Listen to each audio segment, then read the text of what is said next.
ভোটের আগের ৭ দিন বিএনপির টার্গেট, খালেদা জিয়ার শারীরিক অবস্থা অপরিবর্তিত। বাংলাদেশের ৯৯% লোক বকলম, বললেন শাহজাহান ওমর। পাপের ভাগীদার আপনারাই হবেন, তারেক জিয়া না, বললেন প্রধানমন্ত্রী। ভোটের দিন পরিবারকে সময় দিতে বললেন নজরুল ইসলাম খান। এবার দেখুন বিস্তারিত। ভোটের আগের ৭ দিন বিএনপির টার্গেট, সরকার পতনের এক দফা দাবি আদায় আগামী ৭ জানুয়ারি অনুষ্ঠেয় দ্বাদশ সংসদ নির্বাচনের আগের ৭ দিনকে টার্গেট করেছে বিএনপি। আন্দোলনে সফলতা আনতে সব পদ্ধতি ও কৌশল প্রয়োগ করবে দলটি। জনগণের সম্পৃক্ততা বাড়াতে গণসংযোগ কিংবা জন ইস্যুতে কর্মসূচি থাকবে, যেমন রাজপথে একের পর এক কঠোর কর্মসূচি দেওয়া হবে। হরতাল অবরোধের বাইরে আর কোনো ধরনের কর্মসূচি দেওয়া যেতে পারে সেসব নিয়েও আলোচনা চলছে দলটিতে। সেখানে বিভিন্ন গুরুত্বপূর্ণ স্থাপনা ঘেরাও নির্বাচনের আগের দিন থেকে গণ কারফিউ দেওয়ার সিদ্ধান্ত রয়েছে। এর বাইরেও আলোচনায় রয়েছে বেশ গুরুত্বপূর্ণ কর্মসূচি। এখনই সেসব বিষয়ে কেউ মুখ খুলতে রাজি না হলেও নেতারা বলছে নির্বাচনের আগের ৭ দিনে তারা অল আউট আন্দোলনে যাচ্ছেন। এর আগে মাঠ প্রস্তুত করতে সব আয়োজন শেষ করেছেন তারা। বিএনপির স্থায়ী কমিটির সদস্য নজরুল ইসলাম খান বলেন, সরকার যতই ধরপাকড় করুক না কেন, সরকারের পতনের দাবিতে এবং দেশের গণতন্ত্র আর ভোটাধিকার ফিরিয়ে আনতে চলমান আন্দোলন আরও জোরদার করা হবে। জনগণকে সঙ্গে নিয়ে তারা মাঠে আছেন, তাদের সঙ্গে নিয়ে তারা আন্দোলনের চূড়ান্ত পর্যায়ে যাবেন। সেখানে তাদের বিজয় সুনিশ্চিত। সময় ও পরিস্থিতি অনুযায়ী আন্দোলনের নতুন কর্মসূচি দেওয়া হবে বলেও জানান তিনি। আলাপকালে বিএনপির বেশ কয়েকজন জ্যেষ্ঠ নেতা জানান, নির্দলীয় সরকারের অধীনে দ্বাদশ সংসদ নির্বাচনের দাবিতে চলমান আন্দোলন ঘিরে দলের হাইকমান্ড প্রচণ্ড আত্মবিশ্বাসী। সর্বস্তরের নেতাকর্মীকে আশ্বস্ত করছেন খুব শিগগিরই তাদের সুদিন আসবে, আর একটু ধৈর্য ধারণ করে আন্দোলনকে এগিয়ে নিতে হবে বলেও তৃণমূল নেতাকর্মীকে বার্তা দিচ্ছেন। দলের সিনিয়র নেতা বেশিরভাগের মনোভাব চাঙ্গা। তারাও বিশ্বাস করেন আন্দোলনের ফসল এবার তারা ঘরে তুলতে পারবেন। ভঙ্গুর অর্থনৈতিক অবস্থার সঙ্গে বিরোধী দলগুলোর আন্দোলন, অন্যদিকে দেশে বিদেশে চাপের মুখে সরকার নতি স্বীকারে বাধ্য হবে। অবশ্য বিগত ১৫ বছর আন্দোলন করে যে দাবি তারা আদায় করতে পারেনি, ১ বা ২ সপ্তাহের মধ্যে কিভাবে তা করবে তাই স্পষ্ট করেনি বিএনপি।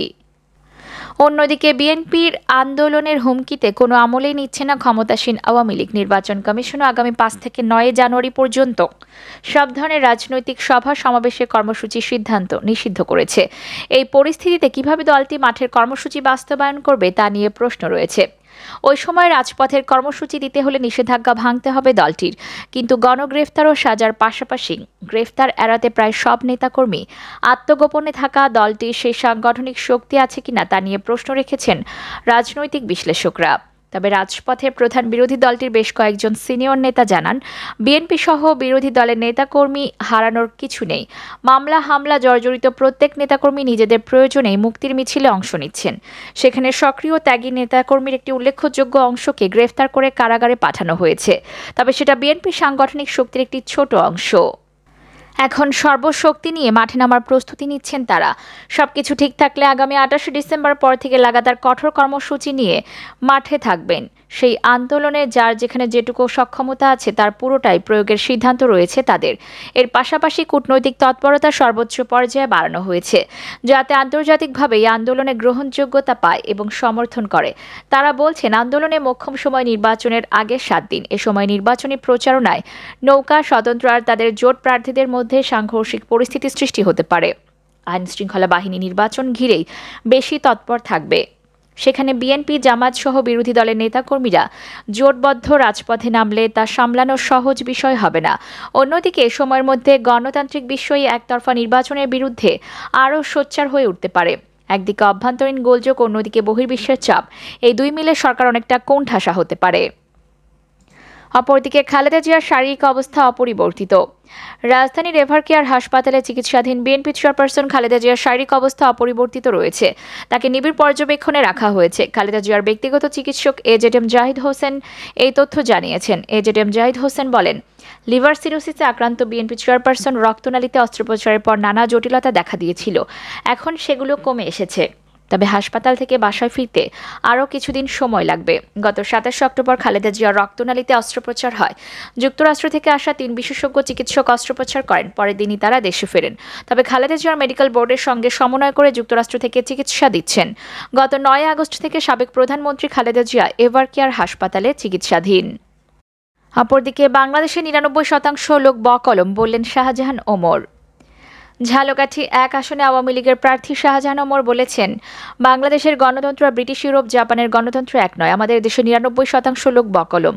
গণতন্ত্র ওই দেশের জন্য প্রয়োজন যে দেশের মানুষ মোটামুটি শিক্ষিত, যে দেশের মানুষ রাতে না খেয়ে ঘুমায় না, যে দেশের মানুষ রাতে মোটামুটি একটা ছাদের নিচে ঘুমায়, যে দেশের মানুষ মোটামুটি লেখাপড়া জানে, যে দেশের মানুষ পত্রিকা পড়ে পৃথিবী সম্পর্কে তাদের একটা ধারণা তৈরি হয়। তাদের জন্য গণতন্ত্র। আর দেশের গণতন্ত্র হবে আমাদের দেশের লোকে যেটা অনুভব করে, যেটা চায় সেই অনুসারে। ঝালকাঠির রাজাপুর উপজেলার কানুদাসকাঠি ইসলামী কমপ্লেক্স ময়দানে ও রাজাপুর ও কাঠালিয়া উপজেলা আওয়ামী লীগ সহযোগী সংগঠনের আয়োজনে এক মত বিনিময় সভায় তিনি একথা বলেন। শাহজাহান ওমর আরও বলেন, আমাদের দেশের লোকে চায় সুখে শান্তিতে বসবাস করতে। আমাদের দেশের ছেলেরা চায় রিলিফ পাইতে একটু খাল বিলে রাস্তায়। আমাদের দেশের মেয়েরা চায় গর্ভকালীন ভাতা পেতে।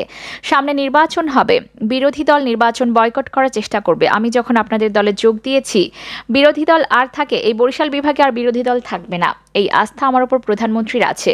মত বিনিময় সভায় তিনি আরও বলেন, শেখ হাসিনা মহাজ্ঞানী, আল্লাহ তাকে 4 বার প্রধানমন্ত্রী করেছেন। আমি তার শক্তি, সাহস, মেধা, শারীরিক অবস্থা দেখলাম, তাতে তিনি মিনিমাম আগামী আরও দুবার মত বিনিময় সভায় তিনি প্রধানমন্ত্রী হবেন। বাংলাদেশে আজকে বিভিন্ন রকমের ষড়যন্ত্র চলছে। কেউ বলে বেশি সংখ্যক লোক ভোট কেন্দ্রে আসবে না। আমার অনুরোধ 70% ভোট কাস্ট করতে হবে। অপরদিকে পাপের ভাগিদার আপনারাই হবেন, তারেক জিয়া না, বললেন প্রধানমন্ত্রী।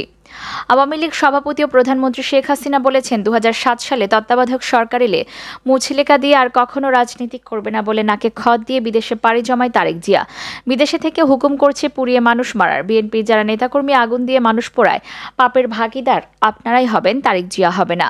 ও তো ওখানে জুয়া খেলে ভালো আছে আর হুকুম দিচ্ছে। আপনারা নাচেন, কার জন্য নাচেন? জীবনে কোনোদিন তো সে দেশে আসে নাই। মা মরে মরে তাও তো দেখতে আসে নাই। এত সাহস থাকলে একবার দেশে আসুক, দেখুক এদেশের মানুষ এই হত্যাকাণ্ডের প্রতিশোধ নেবে। বিকেলে ঢাকা জেলা আওয়ামী লীগের কার্যালয় থেকে দ্বাদশ জাতীয় সংসদ নির্বাচন উপলক্ষে 6 জেলার জনসভায় ভার্চুয়ালি অংশ নিয়ে প্রধানমন্ত্রী এসব কথা বলেন। অপরদিকে ভোটের দিন পরিবারকে সময় দিতে বললেন নজরুল ইসলাম খান। আগামী 7 জানুয়ারি ভোট কেন্দ্রে না গিয়ে পরিবারের সদস্যদের সময় দিয়ে ভোটারদের আহ্বান জানিয়েছেন বিএনপির স্থায়ী কমিটির সদস্য নজরুল ইসলাম খান। দুপুরে ঢাকা রিপোর্টার্স ইউনিটিতে এক গোল টেবিল আলোচনায় তিনি একথা বলেন। ভোটারদের উদ্দেশ্যে নজরুল ইসলাম খান বলেন, ভোট কেন্দ্রে যাবেন না, বরং এই সময়টা ছেলে মেয়েদের সঙ্গে কাটাতে পারেন, নাতি নাতনিদের সঙ্গে কাটাতে পারেন। আমরা সেজন্য শান্তিপূর্ণ, অসহযোগ ও নির্বাচন বর্জনের আহ্বান জানিয়েছি। দেশের স্বার্থে নির্বাচন বর্জন ও অসহযোগ আন্দোলনে আপনারা অংশ নেবেন এই অনুরোধ থাকলো। বিএনপির এই জ্যেষ্ঠ নেতা বলেন, এটা কি নির্বাচন না রসিকতা না ফাজলামি? এগুলোর কোনো মানে হয়? আমরা জনগণের প্রতি আহ্বান জানাচ্ছি, এই রসিকতা, এই খেলায় ফাজলামিতে যাবেন না। আলোচনায় জাতীয় পার্টির চেয়ারম্যান মোস্তফা জামাল হায়দার, নাগরিক ঐক্যের সভাপতি মাহমুদুর রহমান মান্না, বাংলাদেশ বিপ্লবী ওয়ার্কার্স পার্টির সাধারণ সম্পাদক সাইফুল হক সহ আরও অনেকেই সেখানে বক্তব্য রাখেন।